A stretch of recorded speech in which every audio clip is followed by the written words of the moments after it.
Hi guys. So I hope आप लोग को पता होगा कि ओलेट्स में जितने भी ओलेट एग्जाम्स होते हैं, for example AILET, M H C T and बाकी सारे अदर एग्जाम्स, इन सारे के सारे एग्जाम्स में लीगल रीजनिंग सेक्शन में प्रिंसिपल फैक्ट बेस्ड क्वेश्चंस आते हैं।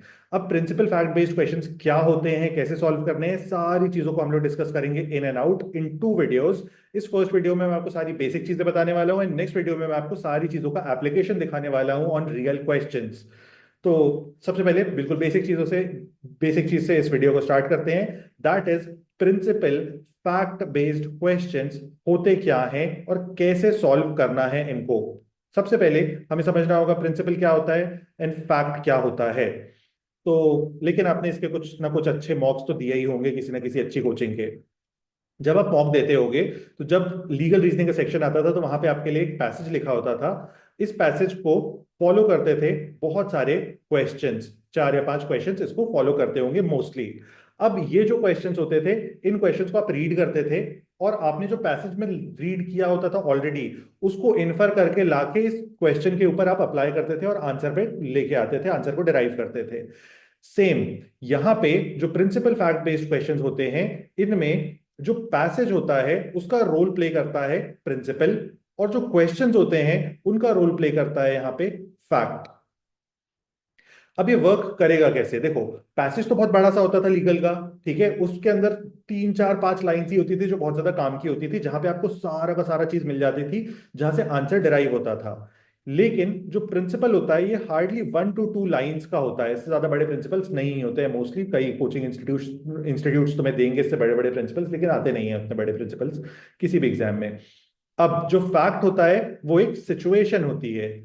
आप इसको बेटर वर्ड्स में कह सकते हो, एक फैक्चुअल सिचुएशन होती है कि इस तरह का कोई इंसिडेंट हुआ। इस इंसिडेंट के ऊपर अब जो हमें प्रिंसिपल दिया हुआ है उसे अप्लाई करना है। प्रिंसिपल क्या है, वही सेम चीज जो पैसेज होता था, विच मींस ये लॉ है। और इस लॉ को हमें अप्लाई करना है ऑन सर्टेन सिचुएशन। इस सिचुएशन के ऊपर आप इस प्रिंसिपल को अप्लाई कर दोगे और आंसर को आप डिराइव करोगे इस तरीके से। अब इसको मैं कैसे सॉल्व करता था अपने वक्त पे, मैं आपको ये बता देता हूं, मेरे को लगता है आपको शायद ज्यादा हेल्प करेगा। तो प्रिंसिपल इन फैक्ट आपको गिवन है। अब यहाँ पे मैं पहले फैक्ट को रीड करता था फर्स्ट स्टेप पे।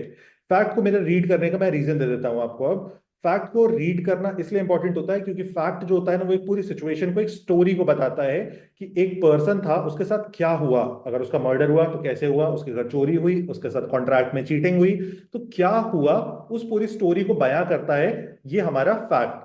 फैक्ट यानी कि फैक्चुअल सिचुएशन, उसको पूरी चीज को बताया। अब आप इसको रियल लाइफ की तरह लो। रियल लाइफ में आपके साथ पहले कोई इंसिडेंट होता है, एक्सीडेंट होता है, कोई प्रॉब्लम होती है। उस प्रॉब्लम के होने के बाद आप जाते हो, एफआईआर करते हो या आप कोर्ट जाते हो, केस कर देते हो। तो अल्टीमेटली ये जो पूरा मैटर होता है ये कोर्ट में एक जज के सामने चला जाता है। तो अब यहाँ पे जज के सामने ये मैटर आ गया। अब जज इसके ऊपर इस प्रिंसिपल को अप्लाई करेगा, विच मींस इस लॉ को अप्लाई करेगा, और हम अपने आंसर तक आ जाएंगे। आंसर मतलब करेक्ट आंसर तक आ जाएंगे, क्योंकि आंसर तो वहां पे 4 दिए हुए हैं, हमको तो एक चुनना है। तो हम यहाँ इस तरह से अपने करेक्ट आंसर पे आएंगे। तो मैं क्या करता हूँ, मैं पहले फैक्ट रीड करता हूँ। फैक्ट में मुझे पूरी फैक्चुअल सिचुएशन पता चल गई, क्या हुआ फ्रॉम स्टार्टिंग टू एंड। इसके बाद अब इसके ऊपर क्या लॉ लगेगा, मेरे मेरे लिए आसान होता है इस सिचुएशन के ऊपर लॉ को अप्लाई करना। आई होप आपके लिए भी होगा ये चीज आसान। बहुत सारे लोग लेकिन रिवर्स मेथड को फॉलो करते हैं कि वो पहले प्रिंसिपल रीड करते हैं फिर फैक्ट रीड करते हैं। दोनों तरीके सही हैं, आपका आंसर करेक्ट आना चाहिए, सबसे इंपॉर्टेंट वो है। अब अगली चीज कि हमें क्वेश्चन को सॉल्व कैसे करना है। तो देखो, क्वेश्चन को सॉल्व करने के लिए कुछ बहुत बेसिक चीजों को तुम्हें ध्यान रखना होगा। फर्स्ट चीज, जितना प्रिंसिपल बोल रहा है सिर्फ उतना ही एग्जिस्ट करता है दुनिया में। इसके बियॉन्ड सोचने की तुम्हारे पास बिल्कुल भी अथॉरिटी नहीं है। यानी कि no prior legal knowledge is required, no prior legal knowledge should be applied और यूज्ड। तो जितनी भी चीजें तुम पढ़ के आए हो ना, सब भूल जाओ। अब अगर तुम्हारा प्रिंसिपल बात कर रहा है थेफ्ट की, तो क्वेश्चन में तुम्हें सिर्फ थेफ्ट को ही अप्लाई करना है। अगर सिचुएशन में थेफ्ट प्लस मर्डर हुआ था, तुमको बिल्कुल कुछ नहीं करना है। प्रिंसिपल लॉ किसकी बात कर रहा है, थेफ्ट की, तुम सिर्फ थेफ्ट के बेस पे आंसर दोगे। तुम भूल जाओ मर्डर को कि मर्डर हुआ था, मर्डर से हमको अब कुछ नहीं लेना देना है, क्योंकि लॉ ही नहीं है उस चीज पे। Principle is the only law. For that question. इस बात को याद रखना, ये गलतियां मत करना, क्योंकि तुम्हें पता ही है अब क्लार्ट के बाद ओलेट्स में सीट कितनी कम होती है, तो एक्यूरेसी की बहुत ज्यादा जरूरत होती है। दूसरी चीज आ जाती है कि रीजनिंग में प्रॉब्लम होती है मोस्टली लोगों को, यानी कि वो यस और नो में तो करेक्ट आंसर ढूंढ लेते हैं, लेकिन दो ऑप्शन दिए होते हैं यस और नो के, उसमें करेक्ट रीजन तक नहीं पहुंच पाते हैं। रीजन तक पहुंचने में उनकी कोई ना कोई गलती हो जाती है, वो ऑपोजिट चीज को मार्क कर देते हैं। देखो, अब रीजन को मार्क करने के लिए मुझे जो सबसे बेस्ट तरीका लगता है कि आपको सिर्फ एक फॉर्मूला छोटा सा फॉलो करना चाहिए, तो आप करेक्ट रीजन हर बार निकाल पाओगे। अब इसको करना कैसे है? पहले तो जो रीजन है उसमें आप प्रिंसिपल को ढूंढने की कोशिश करो, यानी कि प्रिंसिपल एग्जैक्टली रेप्लिकेटेड नहीं होना चाहिए, प्रिंसिपल की एक झलक होनी चाहिए आपके रीजन में, और उसके साथ ये दोनों चीजें मिलके आंसर करनी चाहिए स्लैश एड्रेस करनी चाहिए to the question asked in factual situation और in fact.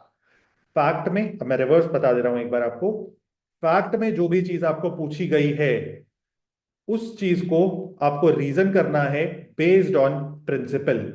Principal exactly replicated नहीं होना चाहिए, प्रिंसिपल के बियॉन्ड कुछ भी नहीं होना चाहिए, इसके बियॉन्ड नहीं जाना है, उससे कम नहीं जाना है, एग्जैक्टली प्रिंसिपल पे आपको स्टिक करके रहना है। नेक्स्ट वीडियो में मैं आपको दिखाऊंगा ये चीज कैसे होगी, क्योंकि बहुत बार क्लोज ऑप्शंस होते हैं, तो क्लोज ऑप्शंस में आपको कैसे ध्यान रखना है चीजों का। और इसको आपको यहां तक पहुंचने में हेल्प एक चीज करने वाली है, उस चीज को हम लोग कहते हैं कीवर्ड्स। कीवर्ड्स हेल्प कैसे करेंगे? कीवर्ड्स सारे के सारे इंपॉर्टेंट वर्ड्स हैं जो आपकी आंसर की डायरेक्शन को डिसाइड करते हैं। अब कीवर्ड मर्डर, थेफ्ट, ये सारी चीजें नहीं होती हैं। कीवर्ड्स होते हैं बहुत ही basic words like but, yet और इस तरह के वर्ड्स। मैं आपको एक बहुत छोटा सा फ्रेम बताता हूं, आपको शायद बहुत सारी क्लैरिटी मिलेगी। कहीं पे भी अगर बट लिखा हुआ है, तो आप उस सेंटेंस को, कोई भी दिमाग में एक सेंटेंस फ्रेम करो जिसमें बट लिखा हुआ है, आपका दिमाग इस तरह से सेंटेंस को फ्रेम करेगा कि यहाँ पे आप पॉजिटिव चीज बोल रहे थे, फिर आपने बट वर्ड को यूज किया और यहाँ पे आप नेगेटिव बात बोलने लगे। He is a good person but he is a thief. Positive में बोल रहा था गुड पर्सन है बट अ थीफ है। येट जब आप यूज करते हो तो आप एक नेगेटिव से स्टार्ट करते हो और उसके बाद आप एक पॉजिटिव पे आ जाते हो। फिर से दिमाग में कोई भी स्टेटमेंट को फ्रेम करके देख लो, बेसिक इंग्लिश का रूल है जो तुमको बताया नहीं गया है लेकिन तुम्हारे दिमाग के अंदर फीड कर दिया गया है। तो इस तरह से जब कीवर्ड्स को तुम ढूंढोगे ना, तो तुम्हारी रीजनिंग अपने आप ही करेक्ट होने लगेगी कि अगर इस चीज को इस तरह से प्रेजेंट किया है तो यही आंसर होगा। नेक्स्ट वीडियो में हालांकि मैं बताऊंगा कि ये कैसे मिलेंगे और बहुत सारे कीवर्ड्स हैं, तो किस तरह से वर्क करेगा। थर्ड, बहुत सारे लोग अब पूछेंगे क्या मैं without reading the principle correct answer को ढूंढ सकता हूं? मैं बोलूंगा बिल्कुल हाँ, ढूंढ सकते हो, बट 50% ऑफ टाइम्स ही तुम्हारा आंसर करेक्ट होगा। तो एक्यूरेसी बहुत ज्यादा सफर करेगी अगर तुम प्रिंसिपल रीड नहीं कर रहे हो तो। अगर तुम 50% एक्यूरेसी के साथ मार्क करना चाहते हो आंसर, 100% कर लो। 50% क्वेश्चन सही हो जाएंगे, 50% गलत हो जाएंगे, कुछ नेगेटिव मार्किंग मिल जाएगी और सिलेक्शन नहीं होगा, क्योंकि ओलेट में सीट वैसे ही बहुत कम है। एंड लास्टली, फोर्थ एंड एक बहुत ही इंपॉर्टेंट पॉइंट मैं तुमको अपने साइड से बताना चाहता हूँ कि प्रिंसिपल फैक्ट क्वेश्चन में एक चीज को कभी भी मिस मत करना, हमेशा चारों ऑप्शंस को रीड कर लेना। चारों ऑप्शंस को रीड करना प्रिंसिपल फैक्ट क्वेश्चन में बहुत ज्यादा इंपॉर्टेंट होता है, क्योंकि कई बार एक ऐसा ऑप्शन आपका आंसर होता है जो आप इमेजिन ही नहीं कर सकते हो। और कई बार ऐसा भी होगा, ए जब आप रीड करोगे या बी आप रीड करोगे तो आपको लगेगा ए या बी में से ही कुछ करेक्ट है, इसको मार्क करके मैं बाकी को रीड नहीं करता हूँ, आगे बढ़ जाता हूँ। प्रिंसिपल फैक्ट बेस्ड क्वेश्चंस में प्लीज सी एंड डी को भी आप रीड करिए, इक्वल इंपॉर्टेंस दीजिए, तभी आपके आंसर्स ज्यादातर सही आएंगे। और अगली बार हम लोग क्वेश्चन सॉल्व करेंगे, तो सब्सक्राइब कर लो।